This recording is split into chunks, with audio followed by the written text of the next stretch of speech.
respectivo decreto regulamentador, o de número 9.830 de 2019. É o relatório, senhor presidente.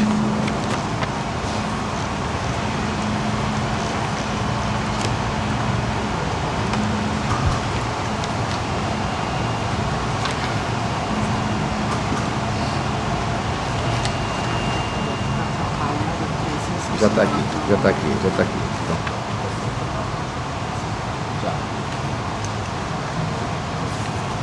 Presidente. Com a palavra ao ministerial, desculpe.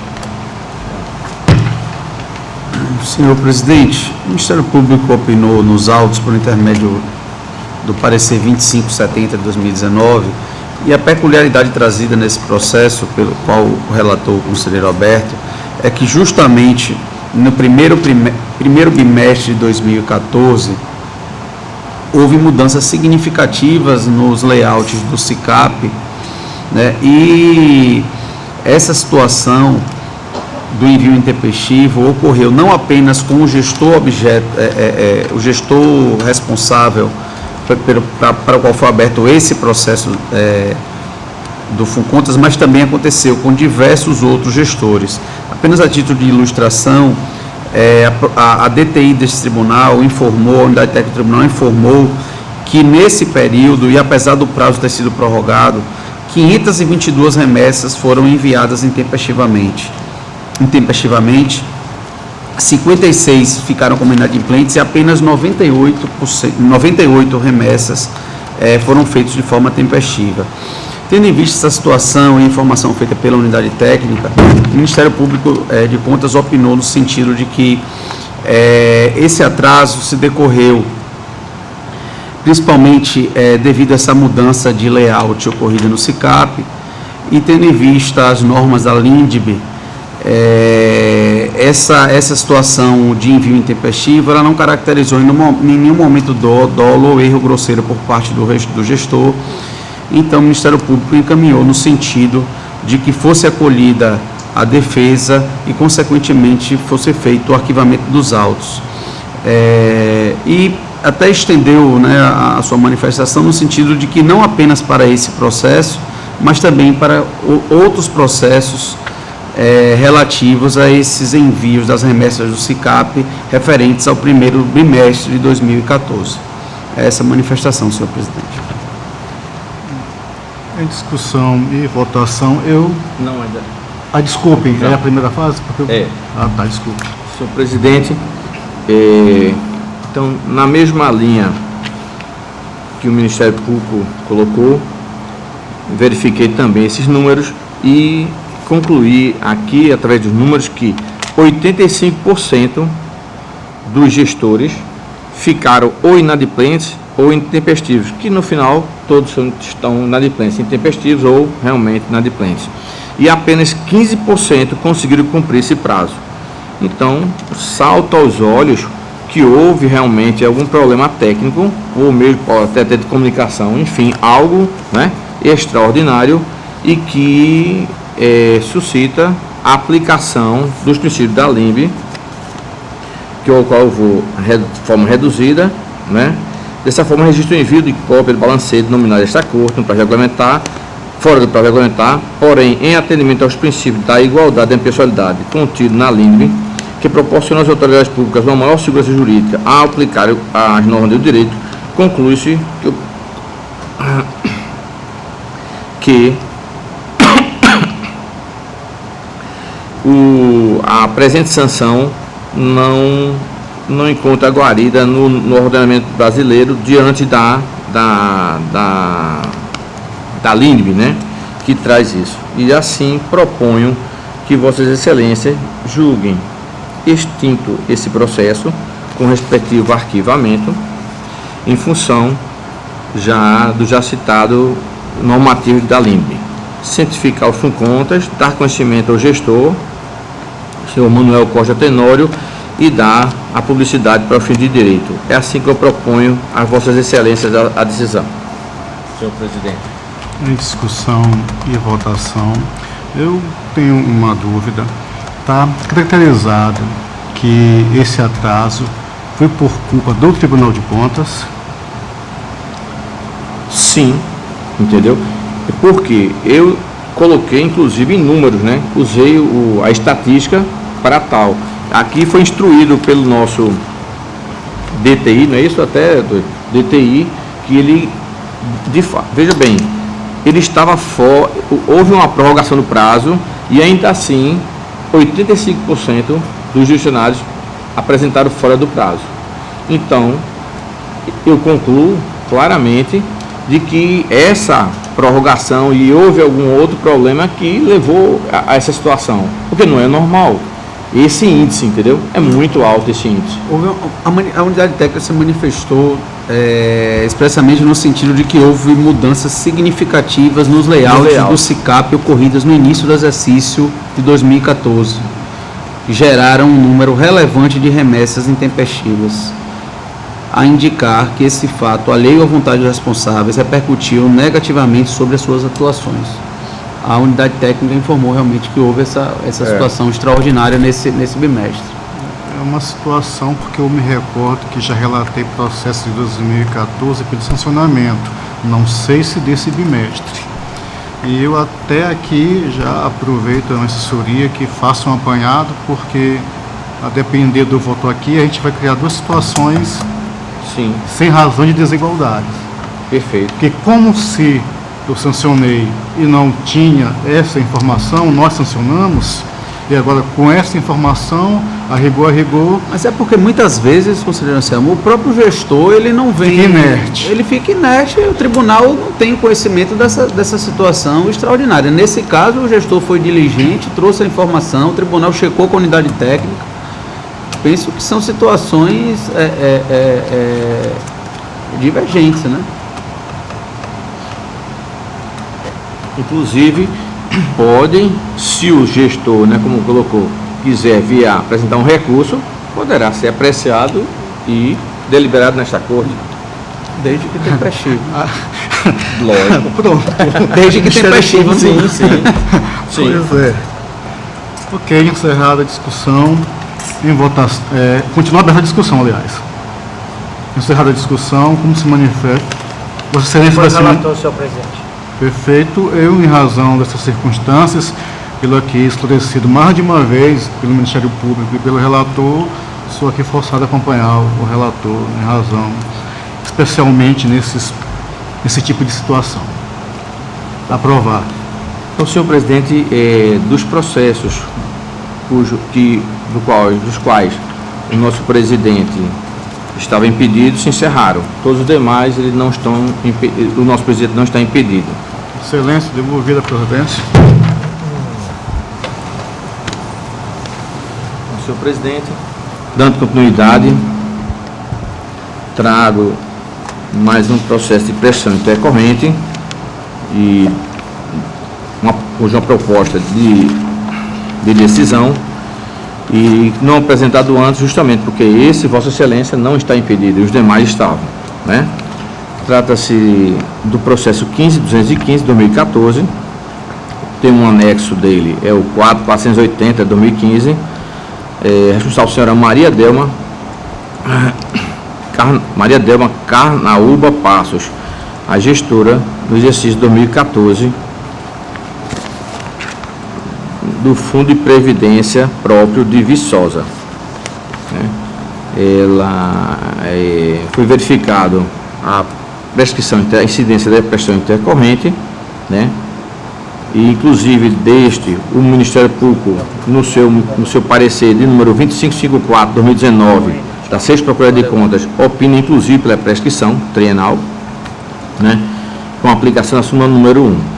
E dessa forma proponho a Vossas Excelências que julguem extinto o processo e o respectivo arquivamento pela aplicação da incidência da prescrição intercorrente, que seja encaminhado ao Ministério Público para dar cumprimento ao artigo 2º da Resolução Normativa 03/2019, encaminhar ao FUNCONTAS para o cumprimento do artigo 3º da mesma resolução, dar conhecimento dessa decisão a caso Vossa Excelência acatem, a gestora, e publicar para os fins de direito. É como eu proponho a Vossas Excelências essa decisão.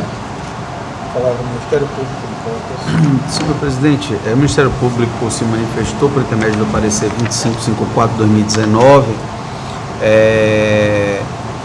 no sentido de que está configurada a prescrição intercorrente trienal e pelo arquivamento do presente processo. Eu venho só colocar para o conselheiro Alberto, nessa situação em que o Ministério Público se manifestou, já manifestou pelo recurso da prescrição, não há necessidade de envio posterior do processo ao Ministério Público. Recurso, né? Essa previsão de envio posterior é quando ocorre aquela situação que o conselheiro Rodrigo falou, que o reconhecimento da prescrição é feito ex officio no próprio gabinete e é encaminhado ao Ministério Público para a ciência ou para algum recurso eventualmente. Então, nesse caso aqui já houve manifestação do Ministério Público, não há essa necessidade de envio dos autos previstas na resolução número 03, de 2019. Obrigado pela lembrança. Em discussão. Faço, inclusive, essa correção, inclusive, senhor presidente, viu? Na proposta. Em discussão.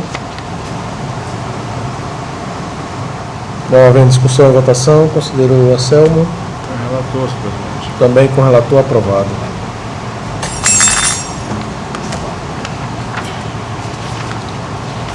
Senhor presidente, trago agora para relatar inicialmente mais dois processos de transferência para reserva remunerada a pedido. São os processos de número 913 de 2016.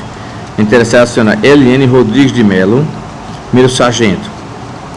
E o processo 7.433 de 2017. Interessada a senhora Maria Aparecida dos Santos, terceiro sargento. O outro processo, já sua feita, é de transferência para reserva remunerada, mas ex officio, do processo do número 603, de 2017, interessado o senhor Jailton Gomes Bonfim, subtenente. E o último processo, sendo que reforma por incapacidade definitiva, é o processo 605 de 2017. Interessado, senhor Valdir Vieira da Silva, cabo. A pedido aqui do conselheiro Anselmo, inclusive,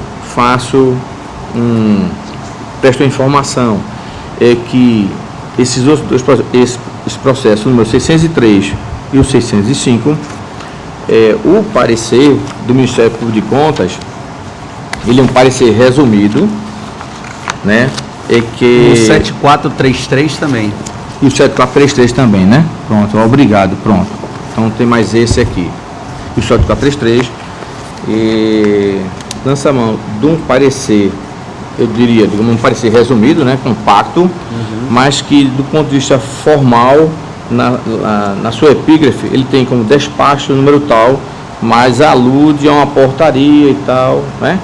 Bom, então, atalhando então todos esses processos, eu proponho que Vossa Excelência decidam registrar os respectivos atos, dar ciência ao Alagoas Previdência da decisão e destacando da necessidade para a compensação financeira, caso haja contribuição dos segurados para mais de um regime previdenciário, da a Polícia para fim de direito e determinar também a devolução do processo administrativo original da vida funcional ao Alagoas Previdência.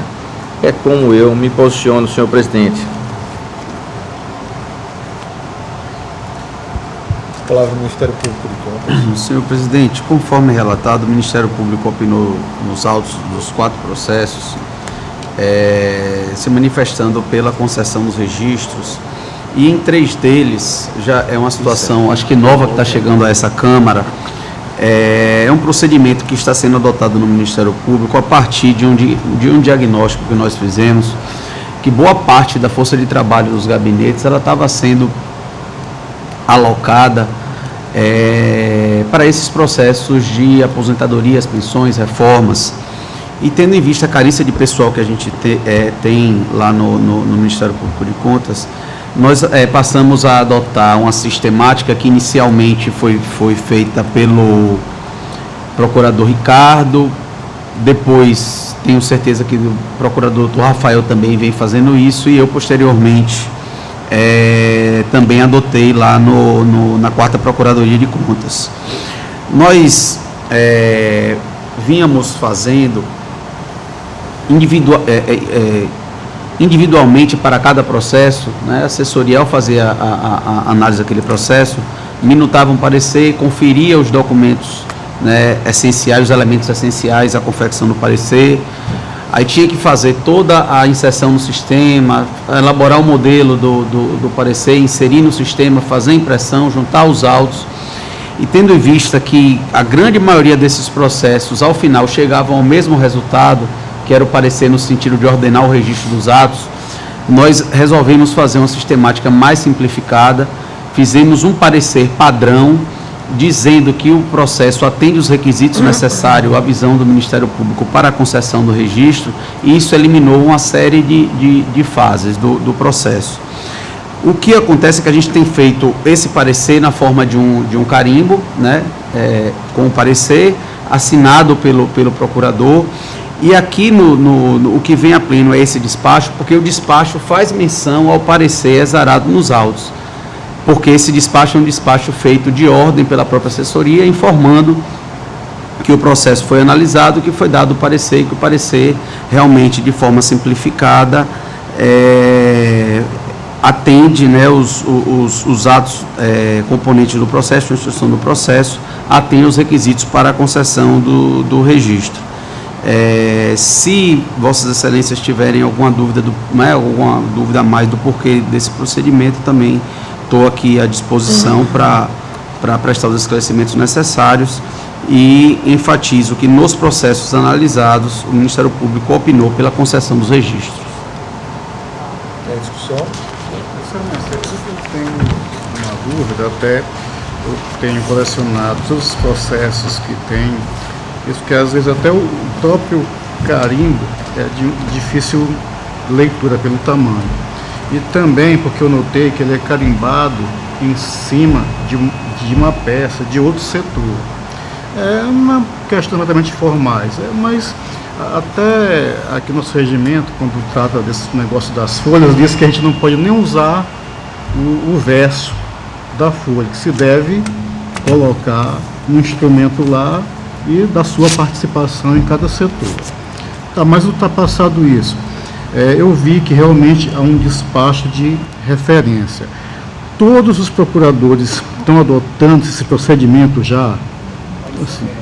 Como eu falei, esse procedimento foi inicialmente colocado no gabinete dele pelo Dr. Ricardo.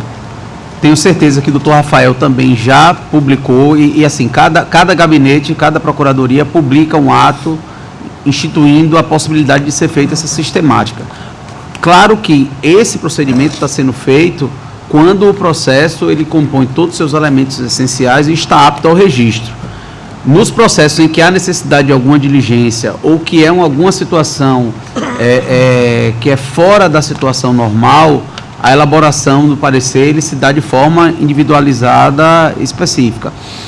Posteriormente ao Dr. Rafael, eu também adotei esse procedimento. Eu sei que nós três estamos fazendo essa sistemática. Os outros dois procuradores que atuam nesse tipo de processo, porque o procurador-geral não atua, o Dr. Pedro e a doutora Estela. Eu não tenho certeza se eles já instituíram essa sistemática ou não, mas eu, Dr. Ricardo e Dr. Rafael já fizemos a publicação da portaria e já estamos adotando essa sistemática. Tá. Uma outra coisa, você nos falou de um parecer já nos autos, mas não é um parecer ministerial. É um parecer dado nos autos, sim. Mas do Ministério Público? Sim. Esse carimbo é um parecer. Não, porque como Vossa Excelência anteriormente falou, que fazia referência a um parecer já nos autos. No despacho de encaminhamento, nós fazemos referência ao parecer que foi dado nos autos. O parecer que foi dado nos autos é esse parecer padrão que é feito por intermédio desse carimbo, dizendo que atende os requisitos para a concessão do registro.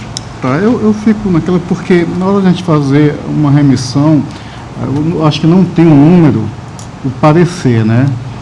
E, salvo engano, a questão processual nossa aqui, o Ministério Público ele se manifesta definitivamente através de um parecer, aí numerado, assinado, até para que facilite a referência.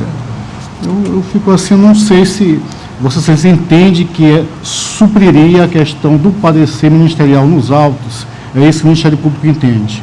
Que o despacho supriria a questão que do o parecer despacho ministerial. está fazendo referência à manifestação que é dada por intermédio padronizado desse carimbo, e esse carimbo assinado é o parecer do Ministério Público nos autos, dizendo que o processo de aposentadoria está apto ao registro. Eu tenho dúvidas que preciso saná-las, até verificando a nossa legislação aqui mesmo, a processual normal de tramitação, para ver se, como regras que nós, os julgadores, devemos seguir, a gente não pode, no meu sentir, tá flexibilizando, relativizando. Então eu vou dar uma olhada, mas assim, até para não prejudicar aí os atos que acredito que seja provavelmente de homologatórios, né, das concessões feitas, eu vou até antecipar meu voto, mas queria fazer... Mas acredito que Vossa Excelência deve ter já diversos... Mas eu estou coligindo e encaminhar para o Ministério Público solicitando que ele se manifestasse nos autos através do parecer, que eu verifiquei isso lá, é uma situação que assim eu vou olhar novamente, a questão faz referência a uma... Faz referência até à publicação da portaria. Isso, se Vossa Excelência quiser ver no diário também aos termos da portaria. Mas não vai prejudicar esses processos. Eu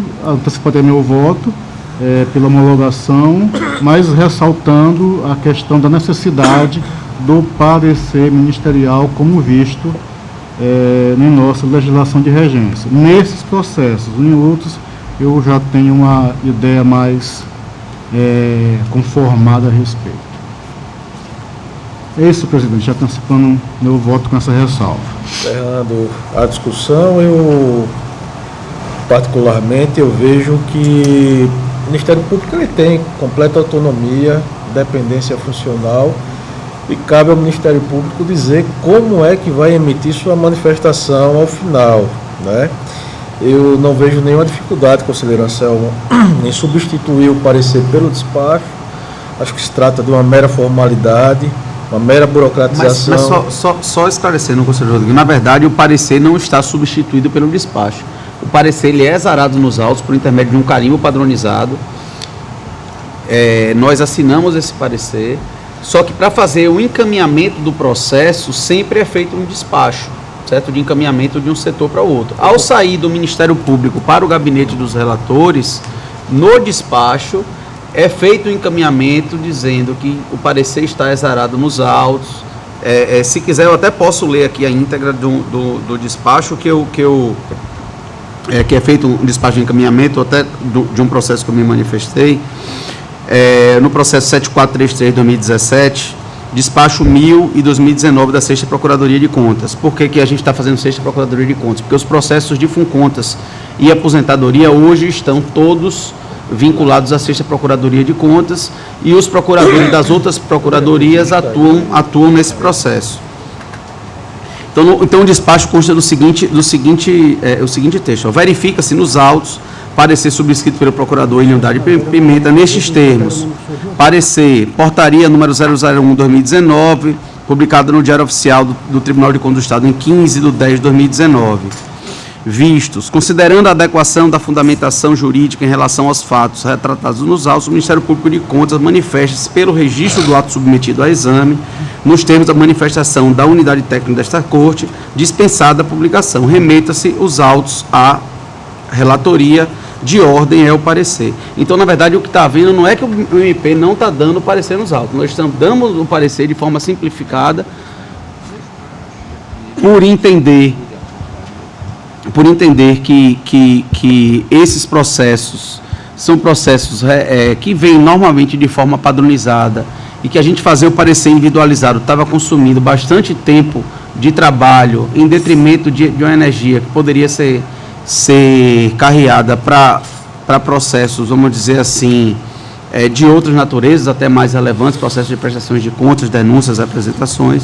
Então, nós estamos fazendo um encaminhamento por despacho, mas se Vossa Excelência perceber, na folha anterior existe um parecer... Não, existe um relatório.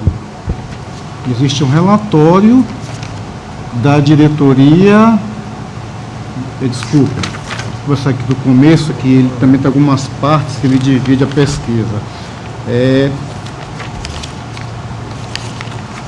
Logo após o encaminhamento da diretoria ao carimbo com o parecer do Ministério Público e posteriormente o despacho de encaminhamento.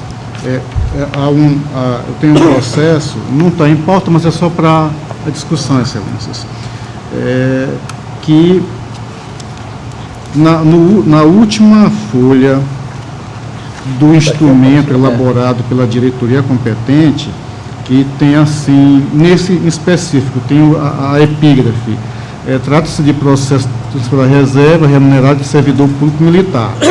Aqui é o fechamento. Na verdade, isso aqui é o final de um relatório geral de tempo de contribuição para apuração de direitos. Na verdade é isso. Aí nessa última folha tem, de fato, um carimbo.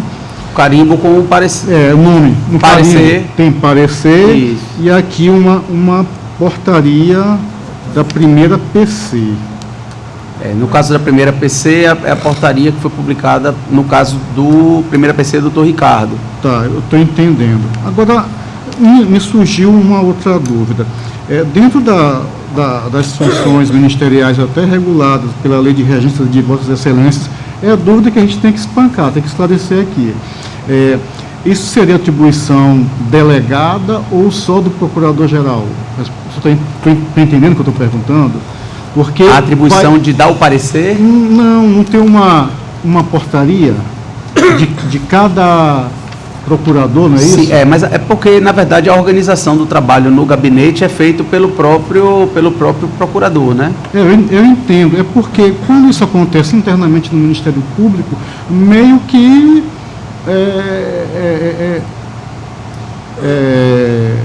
fica desconecto com a norma processual interna nossa aqui. É nesse sentido.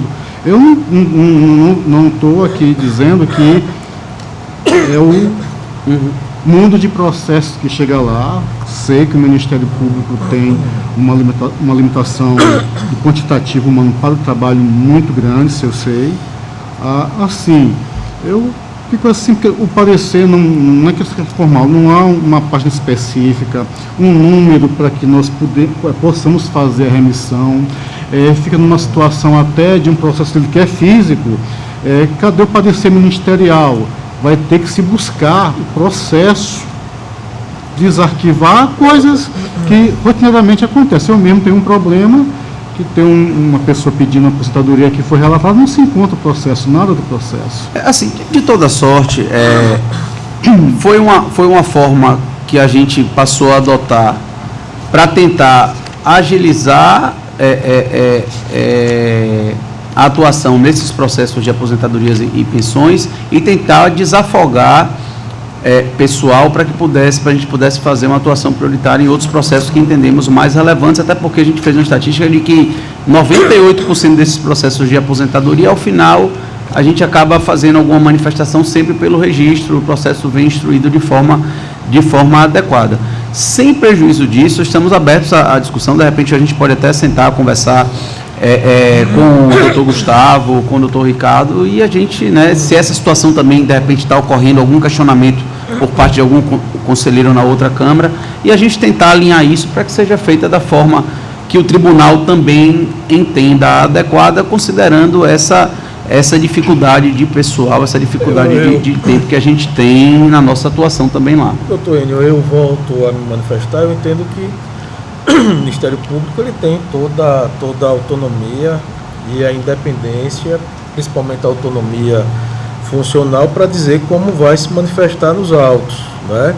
Essa questão de numeração é uma mera formalidade que, no meu entender, não prejudica. Veja, conselheiro Anselmo, a gente está diante de um clima de desburocratização, de simplificação, não só vivenciado pelo Tribunal de Contas do Estado de Alagoas, mas no Brasil todo, né, de um modo geral.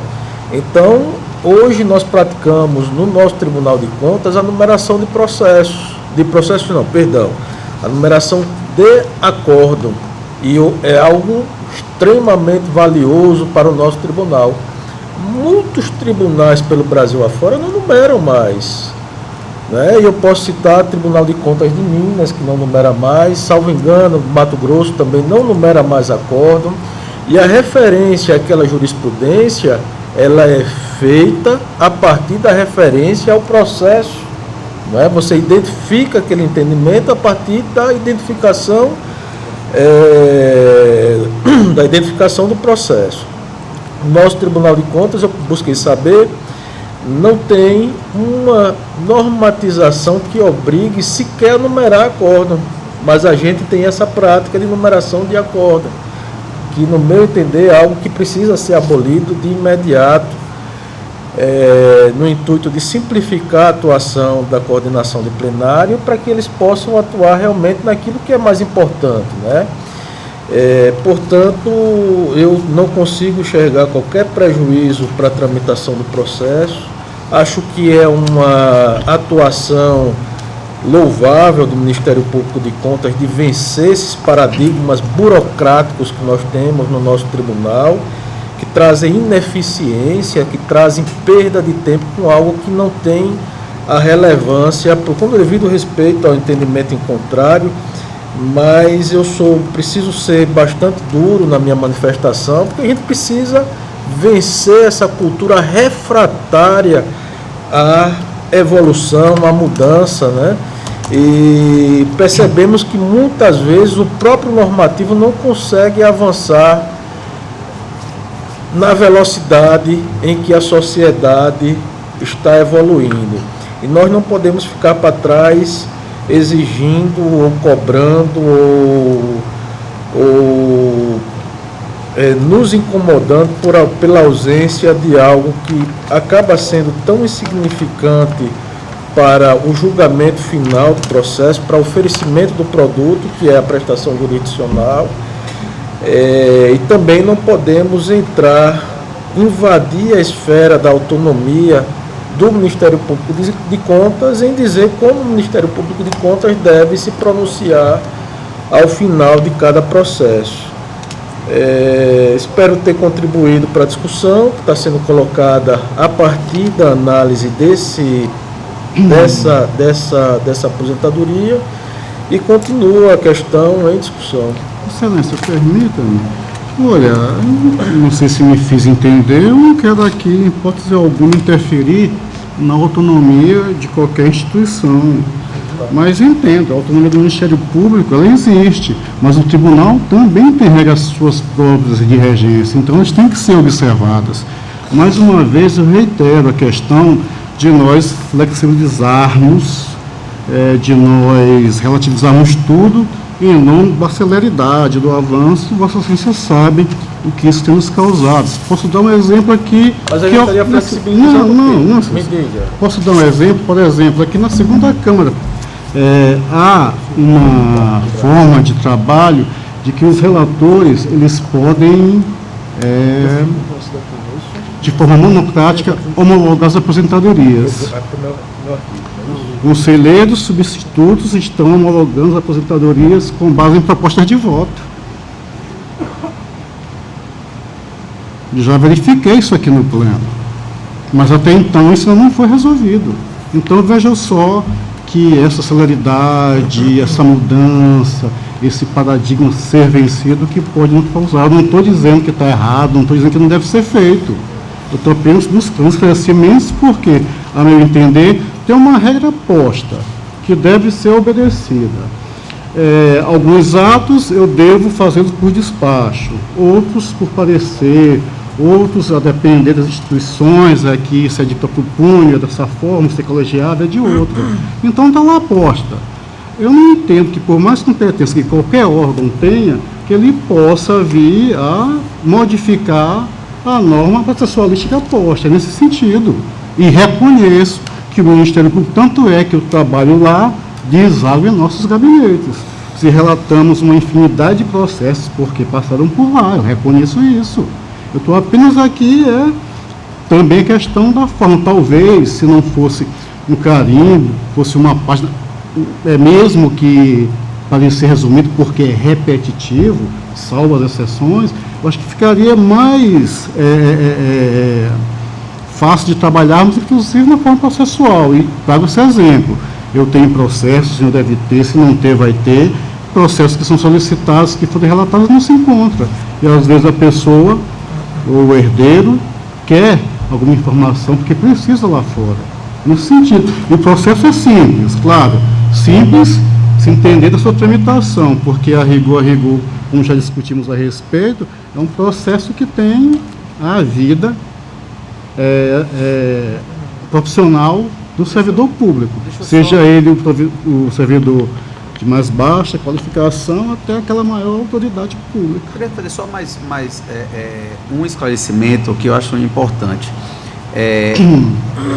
A manifestação por intermédio desse parecer simplificado não quer dizer que o Ministério Público não vem fazendo as verificações que já fazia anteriormente, certo? Então, assim, todos os itens que eram checados anteriormente e que eram listados no parecer, documento a documento, eles continuam sendo checados pelo Ministério Público. O que a gente percebeu é que havia um tempo gasto excessivamente, até pelo volume de processos que tem, né, para a elaboração de cada parecer desse que você fazia individualizado para dar no processo, tinha que dar uma numeração, inserir no sistema, a gente sabe das dificuldades que a gente tem no sistema, era colocado no sistema, o procurador tinha que entrar, verificar, fazer a assinatura no sistema, devolver, imprimir, publicar. Então, assim, a gente tinha uma série de passos que eram feitos, que eram, vamos dizer, passos meramente, vamos dizer, burocráticos, formais, e que não a gente entendeu que não se prejudica sendo feito dessa forma. Então, as verificações que eram feitas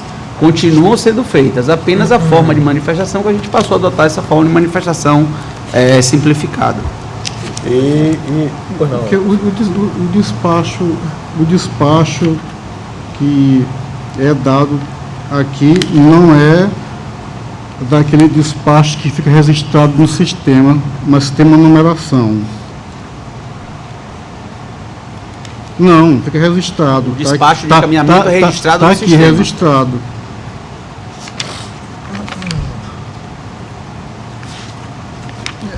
É o mesmo procedimento, tem que entrar o sistema, abrir o sistema, endereçar, escrever, mesmo que seja repetitivo, assinar digitalmente no sistema, continua o mesmo.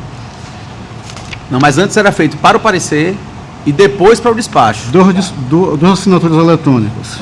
Era feito 2 vezes. E quando era feita a minuta do parecer, a assessoria fazia a minuta, botava no sistema, o procurador entrava, assinava no sistema, a assessoria tinha que pegar, imprimir aquele parecer, encartar nos autos, fazer a publicação, depois pegar e fazer um outro despacho de encaminhamento. Então a gente suprimiu toda uma etapa, dando o parecer simplificado, assinado pelo procurador, e posteriormente um despacho de encaminhamento que é feito de ordem pela assessoria, acolhendo os termos do parecer. Eu também não vejo prejuízo quanto à manifestação de mérito nesses casos, mas como eu falei, a gente está aberta a discutir e eventualmente fazer algum tipo de ajuste que atenda também ao entendimento do tribunal. Faço uma indagação ao colegiado. Se o Ministério Público recebe esse processo, simplesmente diz que não vai se pronunciar, emite um despacho. Por isso que eu antecipei meu voto, acompanhando o relator, mas fazendo a ressalva que não via nos autos o parecer ministerial formalmente como pedido na nossa regra de regência. Obrigado, senhor. Né, doutor Enio, inclusive que está aberto, inclusive, eu acho, na minha visão, quando eu olhei, né, não só esse processo, tem outros também, eu entendi claramente qual é a intenção, né? Então não tive problema nenhum. Entretanto, o que o conselheiro Anselmo coloca é que uma pessoa que vem posteriormente no futuro pega isso, a redação, é isso que eu não quero chegar, a redação surgir um aperfeiçoamento, tudo não pode ser aperfeiçoado, né? Para deixar mais claro isso, entendeu? Então, só a título de exemplo, quando ele coloca lá no parecer retro, né? Na realidade, isso não existe, isso na prática é esse parecer retro. Estou dando só um exemplo, entendeu? Então, acho que a redação dá margem dá margem a um truncamento. Não, o parecer reto está nos autos.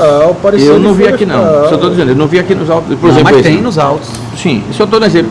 A redação apenas é que acredito que pode ser aperfeiçoada para deixar de uma forma assim, bem clara, entendeu? Mas a ideia é ótima. Eu entendi, por isso nem questionei, certo? Mas que pode ser aperfeiçoada, pode. Senhor presidente, encerrada a discussão, esgotada, coloco em votação. Conselheiro Anselmo, como vota? Conselheiro Alberto, como já foi o relator, eu estou acompanhando o relator, aprovado. E, senhor presidente, encerrada a minha pauta por hoje. Sendo assim, eu coloco faculta para quem queira fazer uso da palavra. Conselheiro Anselmo. Excelência, gostaria de tomar liberdade, apesar de ser aqui na segunda Câmara, mas como acredito que vai ser um evento grande, já ir anunciando mais uma etapa, a última etapa, a nona etapa da jornada de aperfeiçoamento intermunicipal, que vai ser realizada dia 2 de dezembro no Centro de Convenções aqui em Maceió e que tem Vossa Excelência como relator do grupo de fiscalização. Associado, Excelência, a essa jornada, vamos ter também um outro encontro já iniciado em 2019, que é o TCE na educação. Então, acredito que vai ser algo realmente muito bom para a imagem do tribunal, para a Escola de Contas também, ainda mais que neste ano todo essas jornadas tiveram como foco a educação. E aqui já chamo a atenção e já convido todos para que compareçam a este evento de final de ano, que acredito, até com inveja, acredito que vai ser o evento mais concorrido e mais exitoso de todos, Excelência. Dia 2 de dezembro, né? 2 de dezembro. Aproveitando a oportunidade, também queria fazer uso da palavra do conselheiro Anselmo, parabenizá-lo pela condução na presidência da Escola de Contas. Conseguiu encerrar o ano realizando uma jornada em cada uma dos grupos de fiscalização regional. E segunda-feira, salvo engano, eu vou ter o prazer de estar presente a abertura da primeira jornada que vai se fazer presente aqui em Maceió. Vai contar com a palestra do conselheiro Anselmo Brito, que eu vou assistir com muita satisfação, sobre transparência, controle externo. É isso que a turma não comparece, Excelência. Não, os palestrantes são pessoas que estamos trazendo aí para é um evento próprio, tem um evento que a própria Tricom tem um comitê gestor, portanto, Excelência. Mas na abertura, Vossa Excelência vai dar uma palhinha. Vou dar só uma lua. E nós vamos estar lá para prestigiar o evento conduzido por Vossa Excelência. Mais uma vez, parabéns, conselheiro Anselmo, pelo sucesso da jornada e convido a todos a comparecer segunda-feira, salvo engano, segunda-feira, a primeira jornada que vai se realizar na cidade de Maceió. O Centro de Convenções. Não havendo mais quem queira fazer uso da palavra, declaro encerrada a sessão.